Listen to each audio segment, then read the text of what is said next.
Bonjour et bienvenue dans ce nouvel épisode du podcast Master Dressage. Je suis vraiment contente de reprendre ce micro après cette longue pause. Et croyez-moi, il va y avoir de belles surprises à partir de janvier avec des intervenants qui sont vraiment très très passionnants.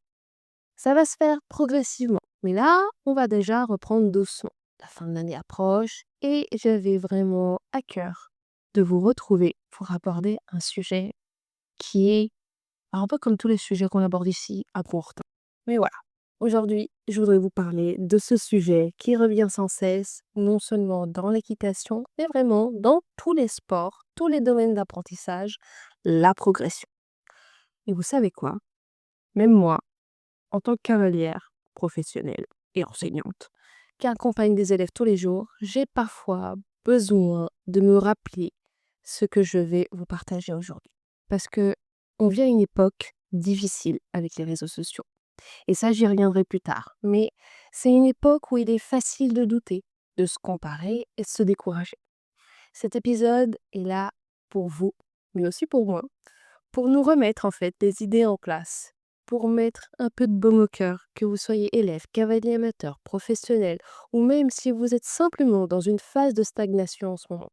J'espère que ces mots vont résonner en vous et vous redonner un peu de confiance.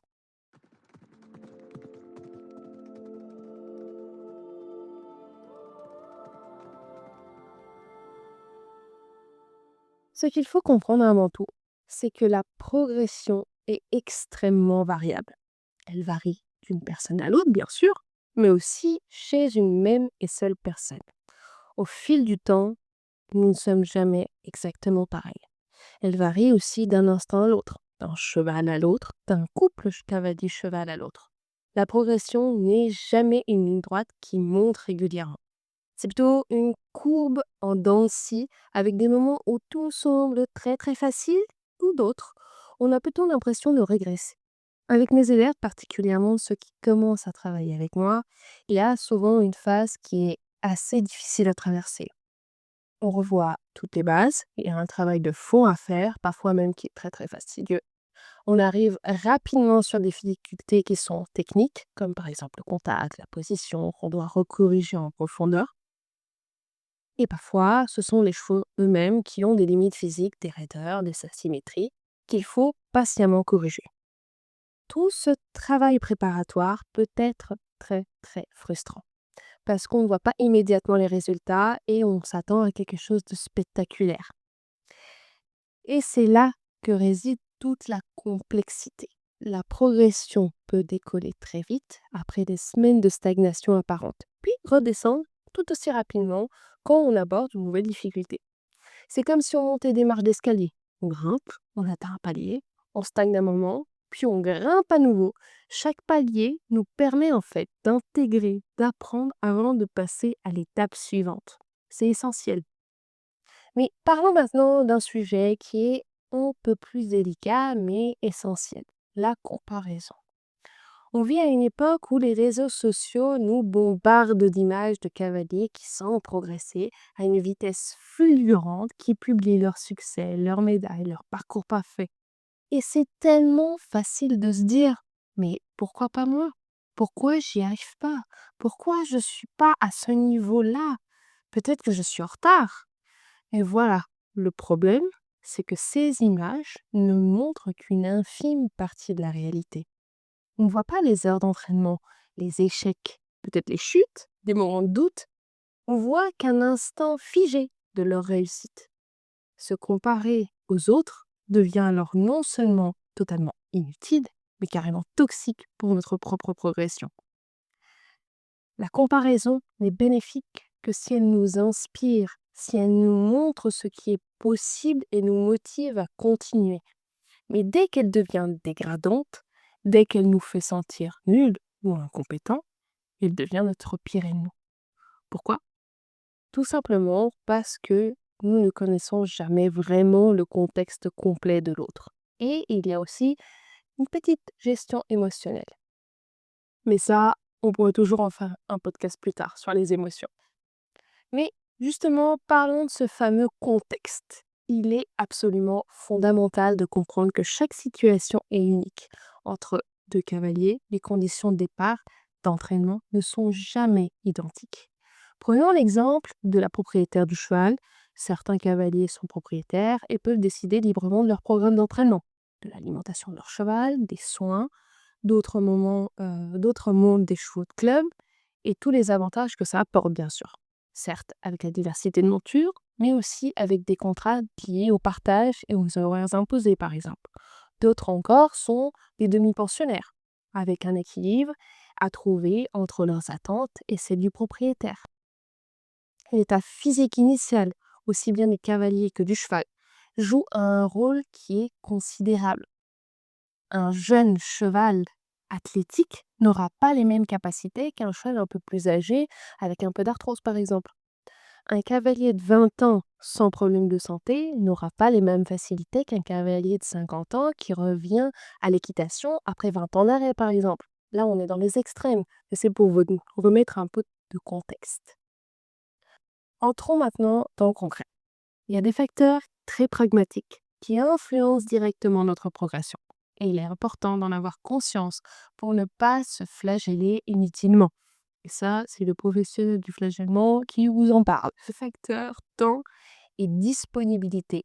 Avant tout, imaginez deux cavaliers. Le premier s'entraîne tous les jours, parfois même plusieurs fois par jour. Il a le temps de travailler méthodiquement, de faire de longues séances, de multiplier les approches. Le second ne peut que monter 2 fois par semaine, avec un cheval qui lui-même a beaucoup de limites physiques. Vous voyez bien que leur courbe de progression ne peut pas être la même. C'est pas une question de talent ou de motivation, c'est une simple réalité. Mais attention, je dis pas que monter moins souvent est forcément un handicap insurmontable. Certains de mes élèves qui ne montent qu'une fois par semaine progressent magnifiquement bien, parce qu'ils sont extrêmement concentrés pendant leur séance, parce qu'ils réfléchissent entre deux séances, parce qu'ils travaillent leurs conditions physiques à côté, etc., etc. La qualité peut compenser la quantité, dans une certaine limite, bien entendu. Prenons aussi l'exemple d'un cavalier qui monte 4 fois par semaine. S'il alterne intelligemment entre, par exemple, balade qui détend le cheval, un entraînement pour sa condition physique, des séances de travail technique ciblées, un cours avec un enseignant qui apporte un regard extérieur, sa progression sera probablement plus harmonieuse que s'il faisait des séances intensives sans jamais s'arrêter, qui risqueraient peut-être de saturer aussi bien lui que le cheval. Le passé sportif est un autre élément absolument déterminant à mes yeux. C'est valable autant pour le cheval que pour le cavalier.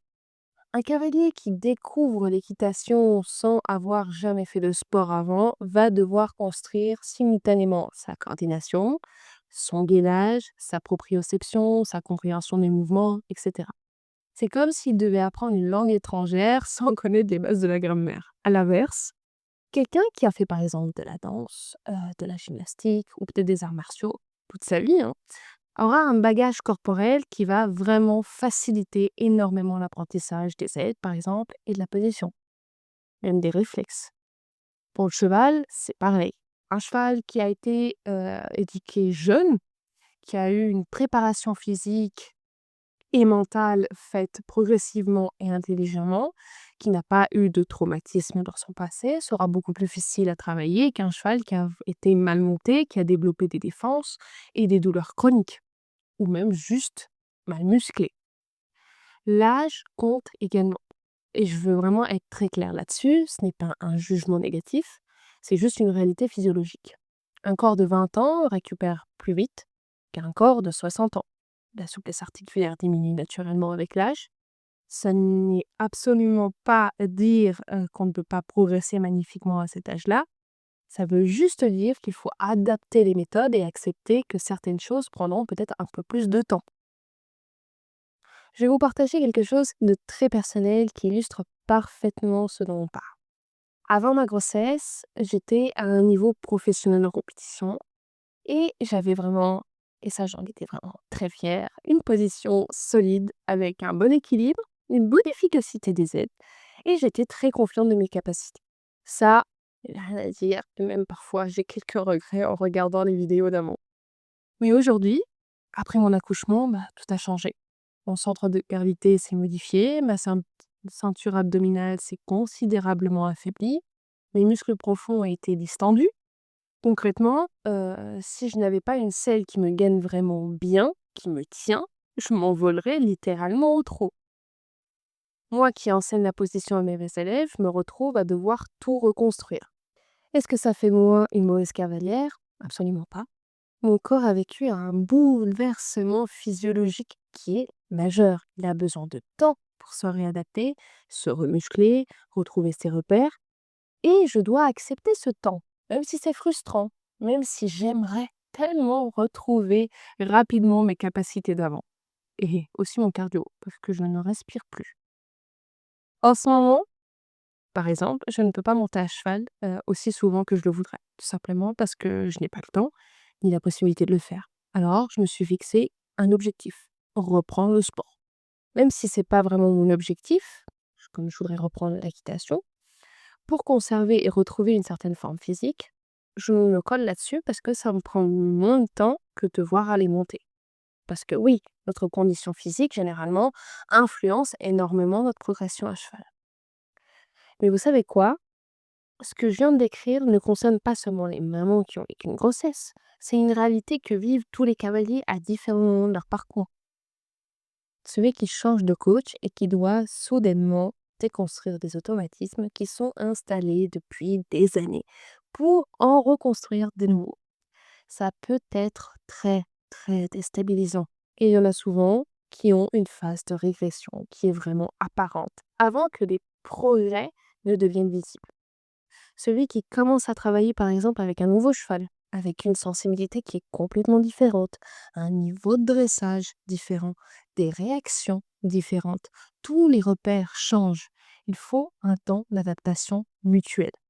Celui par exemple qui apprend un nouveau mouvement, comme les premières fois où on demande un départ au galop, ou plus tard les premiers changements de pied, les premières pirouettes. Chaque nouvelle difficulté technique nous ramène temporairement à un statut, alors pas débutant, mais pas doué, quoi, dans ce domaine précis en tout cas. Par exemple, même une blessure, un problème de santé temporaire, un changement de matériel, peuvent créer ces phases de réadaptation où on a l'impression de stagner ou même parfois de reculer de 10 pas. En tant qu'enseignante, j'essaye d'être très conscient de tout ça. Les entraîneurs aujourd'hui, en tout cas ceux que je côtoie et moi-même, nous sommes généralement très attentifs au temps que prend chaque apprentissage. Nous encourageons nos élèves, nous valorisons leurs efforts, nous célébrons toutes les petites victoires. Et ça, c'est vraiment essentiel. Si l'entraîneur ne le fait pas, comment l'élève peut y arriver automatiquement alors qu'il est en train de vivre toutes ses émotions, en train de vivre tous ses paliers? Il a besoin, s'il a un entraîneur bien entendu, d'avoir cette épaule pour pouvoir monter les marches. Mais voilà, il y a quelque chose que nous, enseignants, nous ne pouvons pas faire à la place de l'élève, c'est de cultiver sa propre bienveillance envers lui-même. Et c'est vraiment ce que je voudrais souligner aujourd'hui. Il est vraiment très important, mais tellement important d'être gentil avec soi-même. Le coach m'a aidé à tendre vers, mais il faut cultiver cette envie.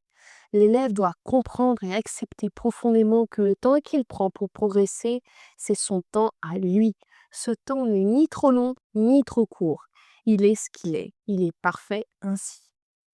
Et puis, il y a quelque chose d'absolument fondamental, comme un peu tout ce que je vous ai dit précédemment, mais j'aime bien mettre ça, que j'aimerais que vous gardiez toujours en tête. Quand vous dites: «Je suis nul, je n'y arrive pas, je ne progresse pas», rappelez-vous que vous n'êtes pas seul dans cet apprentissage. Votre cheval aussi apprend, votre cheval aussi progresse, votre cheval aussi a ses jours sans et ses jours avec. Votre cheval aussi traverse des phases de stagnation, des moments de confusion, des périodes où son corps doit s'adapter à ces nouvelles demandes. Souvent, on oublie complètement cette dimension. On se flagelle en se disant qu'on est responsable de tout, qu'on n'est pas à la hauteur. Mais en réalité, on est deux êtres vivants en train d'apprendre ensemble, de se comprendre, de s'ajuster l'un l'autre. C'est un dialogue, c'est pas un monologue. Alors quand ça ne fonctionne pas, peut-être que ce n'est pas vous qui êtes nul, Peut-être que c'est votre cheval qui a mal quelque part ce jour-là, ou peut-être qu'il est distrait, fatigué, ou qu'il n'a tout simplement pas encore compris ce que vous étiez en train de lui demander. Et c'est normal, c'est même sain de le reconnaître.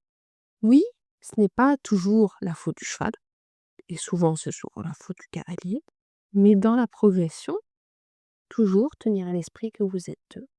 C'est une prise de conscience qui change tout. Elle nous permet d'être plus patients, plus compréhensifs envers nous-mêmes, mais aussi envers notre cheval. Elle nous rappelle que l'équitation est un sport de collaboration, pas de domination. J'ai un ami qui d'ailleurs ça me touche beaucoup, il a 37 ans et ça fait presque un an qu'il monte à cheval. Il me dit, il m'a dit quelquefois, avec une petite pointe de mélancolie, et j'ai commencé trop tard. Et je lui ai répondu, mais trop tard, pourquoi? Et par rapport à qui? Pour devenir un champion olympique? Peut-être. Et encore, rien n'est impossible.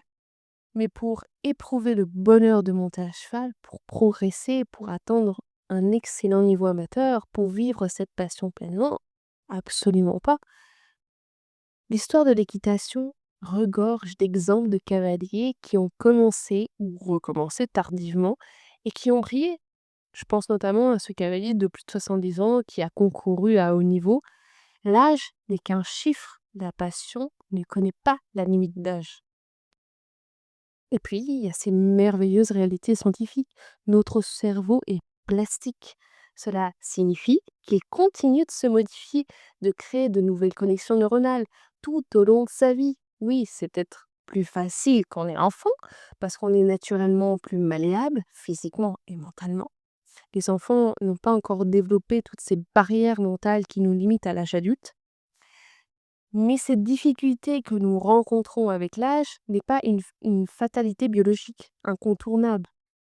Elle vient surtout de nos propres limitations mentales, de ces barrières que nous nous imposons à partir du moment où on se dit je n'y arriverai jamais, je suis trop vieux pour ça, ce n'est pas de mon âge, c'est pas fait pour moi. On se conditionne négativement et on ralentit considérablement notre progression. On crée comme une sorte de prophétie auto-réalisatrice. Alors, comment faire pour éviter ce piège? Il faut cultiver ce que j'appelle la pensée positive constructive.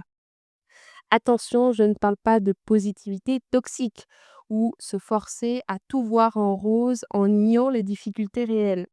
Je parle d'une attitude mentale qui reconnaît des défis tout en choisissant de se concentrer sur ce qui avance. Rester critique est très important. Se poser des questions sur sa pratique est essentiel. Sans remise en question, il n'y a pas de progression possible. Mais cette critique doit être constructive, pas destructrice. La nuance est subtile, mais fondamentale. Concrètement, ça veut dire quoi? Ça veut dire que, par exemple, à la fin de chaque séance, on descend de notre cheval et il faut être capable de se dire aujourd'hui, j'ai compris que quand je faisais ça, mon cheval réagissait mieux. Aujourd'hui, j'ai réussi à maintenir mes épaules en arrière pendant toute la détente. Ou même, aujourd'hui, j'ai osé demander quelque chose que je n'osais pas demander avant à mon cheval, même si ça n'a pas fonctionné. Il y a toujours, absolument, toujours, au moins une petite chose positive à retenir de chaque séance. Et finir sur cette note positive, c'est ce qui va vous donner l'énergie et la motivation pour revenir la prochaine fois et continuer à progresser. Je sais, c'est pas toujours évident. Après une séance vraiment difficile, où rien ne semble avoir fonctionné, on a l'impression d'avoir régressé, c'est dur de trouver du positif. Mais justement, dans ces moments-là, c'est là que c'est le plus important. J'aime beaucoup utiliser une métaphore avec mes élèves pour les aider à relativiser et à garder confiance. C'est celle du cours d'eau qui rencontre un rocher. Imaginez un fleuve qui coule tranquillement et qui rencontre soudainement un rocher qui bloque son passage. Le premier jour, l'eau frappe le rocher. Rien se passe. Le deuxième jour, pareil. Le centième jour, toujours rien de visible. Mais imperceptiblement, jour après jour, l'eau érode la pierre. Elle la polit, elle la creuse, de minuscules sillons se forment. Et puis un jour, parfois après des mois ou des années, des siècles, etc., etc. Le rocher se fissure, s'effrite et le cours d'eau passe. Bon, bien entendu, on espère que vous n'allez pas mettre un siècle pour y arriver, mais c'est pour dire que c'est la continuité qui fait la chose. C'est exactement ça qui fonctionne dans notre progression. Chaque séance, même celle qui nous semble infructueuse, même celle où on a l'impression de ne rien accomplir, contribue à éroder nos difficultés. Le travail se fait parfois de manière invisible, jusqu'au jour où, soudainement, tout se débloque, comme par magie. Alors que non, c'est pas de la magie, c'est de la constance. Alors oui, certains cavaliers auront naturellement une petite ponceuse plus puissante que la nôtre. Certains éroderont le rocher beaucoup plus vite grâce à leurs conditions physiques. Leur disponibilité, leur facilité d'apprentissage, etc. Mais au final, avec de la patience, de la persévérance, tout le monde peut faire passer son petit cours d'eau. Une chose que j'entends parfois et qui me désole, c'est quand un élève me dit le dressage n'est pas fait pour moi ou l'équitation, c'est pas mon truc finalement. 9 fois sur 10, ce n'est pas la discipline qui n'est pas faite pour eux, c'est juste qu'ils traversent une étape difficile du processus d'apprentissage. L'équitation et le dressage en particulier, c'est un sport qui est vraiment magnifique. Mais c'est aussi un sport qui est très exigeant, qui est technique, qui demande de la patience. Et c'est vraiment un sport qui est ingrat. Mais pas totalement. C'est même un sport qui peut donner énormément de gratification, mais rarement immédiate. Et en plus, contrairement à beaucoup d'autres sports, on travaille sur un être qui est vivant et qui est sensible, avec ses propres émotions, ses propres difficultés et ses propres besoins. D'autres sports travaillent aussi avec un autre être vivant et généralement c'est un humain et l'avantage c'est qu'on peut lui parler et lui peut nous répondre. Là malheureusement oui on peut lui parler et malheureusement l'autre ne communique pas avec nous. Cette dimension animale ajoute une complexité supplémentaire parce qu'on a constamment cette préoccupation. Est-ce que je le fais mal? Est-ce que je ne me force pas? Est-ce que je le respecte bien dans son intégrité physique et mentale? Et c'est normal d'avoir ces préoccupations et c'est même sain et éthique. Mais parfois, cette peur de mal faire nous paralyse. On n'ose plus demander, on n'ose plus essayer et on reste dans notre zone de confort. Et paradoxalement, c'est cette peur qui va nous limiter dans notre progression et parfois même nuire à notre cheval parce qu'on n'aide pas à progresser lui-même.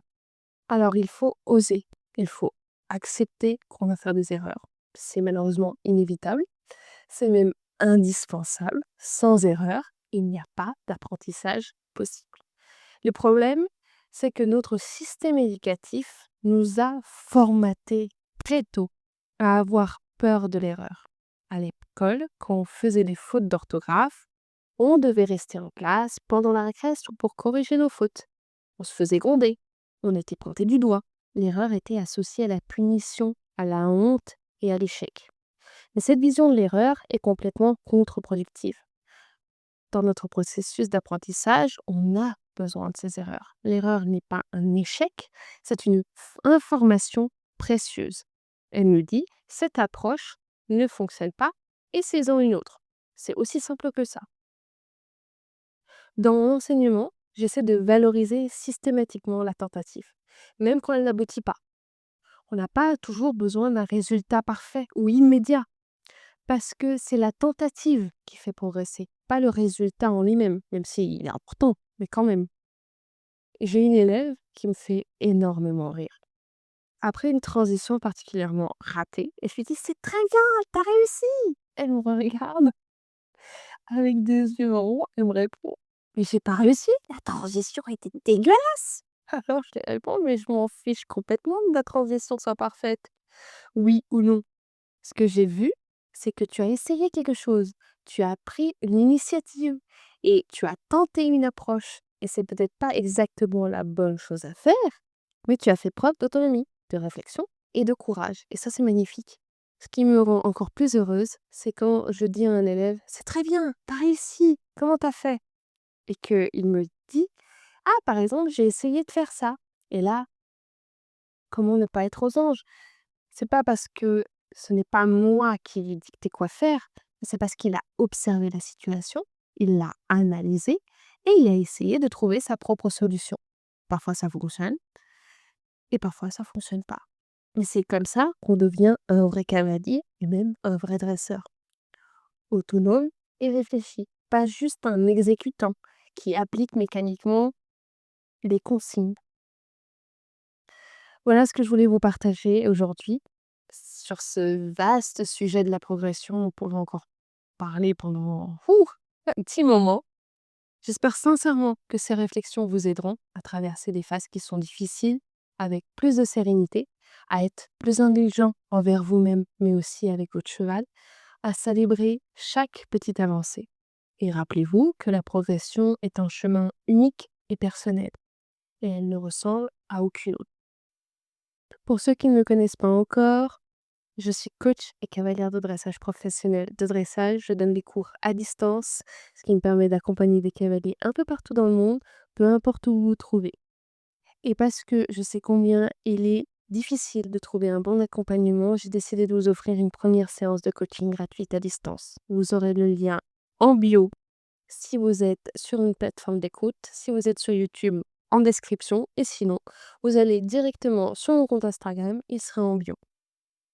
Si vous traversez une phase de stagnation, si vous avez besoin d'un regard extérieur sur votre travail, si vous voulez simplement discuter de vos objectifs et de votre progression, je vous invite à cliquer sur le lien. La séance, elle est gratuite et c'est ma façon de mettre en pratique ce baume au cœur dont je vous ai parlé au début de cet épisode. Merci de m'avoir écouté aujourd'hui. Continuez à progresser à votre rythme et rappelez-vous, chaque pas compte. À très bientôt pour un nouvel épisode et d'ici là, prenez soin de vos chevaux, de vous-même et bonne progression.